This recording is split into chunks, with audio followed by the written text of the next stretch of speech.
Welcome to Cocktail Archaeology, where we unearth classic drinks and bring them into the modern era. This time, we're actually unearthing not a cocktail, we're going to unearth a taco.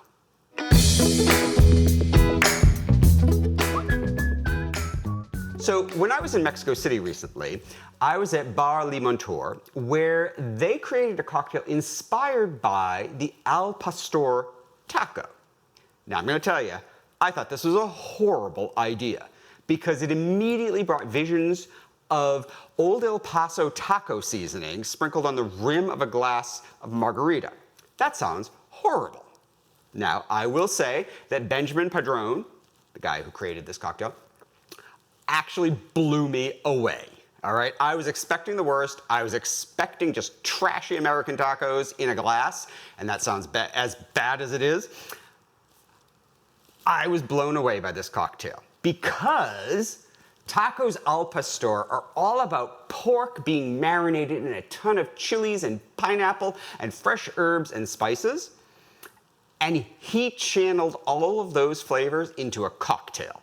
And I was like, that is my margarita. So today we're gonna make a new version of an al pastor margarita, simplified ever so slightly from that served at Bar Limantour in Mexico City. So let's get crafting. Now, this is a shaken cocktail, but we have to muddle some herbs first. So we're gonna take a couple leaves of fresh mint, throw those in there. We're gonna take a couple leaves of fresh basil and throw those in there.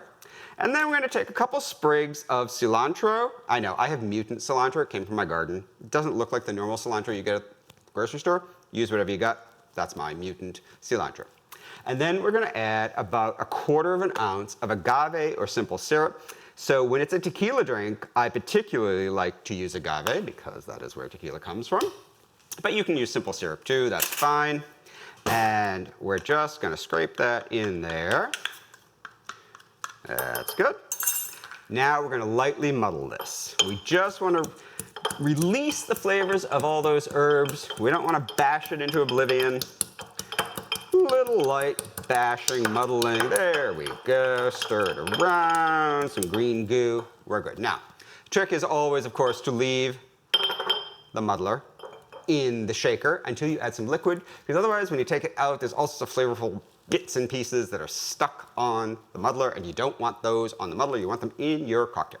So now we're gonna add 2 ounces of BLANCO tequila. There we go. And we're going to add 1 ounce of pineapple juice. So again, that's an important ingredient to tacos al pastor. There, that's 1.5, whatever, it's good enough.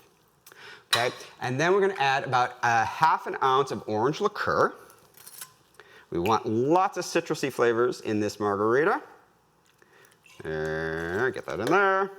Okay, and then we're gonna add 1/4 ounce of lime juice. Now, swish your muddler around, get all those flavorful bits right off. There we go. All right, now we're gonna add 6 to 10 granules of kosher salt. Why do we do that? Because just like in our cooking and our drinking, salt heightens and brightens all the other flavors. The worst thing you can do with a margarita is put the salt on the rim of the glass, because it's gonna blow out your taste buds. You're not gonna appreciate anything that is actually in the glass. So put the salt in the cocktail. All right, and I think that's about it. Now we're gonna add some ice. And we're gonna give it a good shake. Oh, yes. We're gonna serve this in a Nick and Nora glass because we're gonna be fancy. There we go. Now, I'm gonna double strain this one just because might get some bits and pieces of the herbs in there, and I don't want that. There we go. Perfect. Excellent. So this is an al pastor margarita. Not gonna taste like old El Paso taco seasoning. It's gonna taste fresh, it's gonna taste bright, it's gonna taste herbal, it's gonna taste amazing. Oh, wow, yeah. yeah, I want that in my glass. I also want that on my taco. Cheers.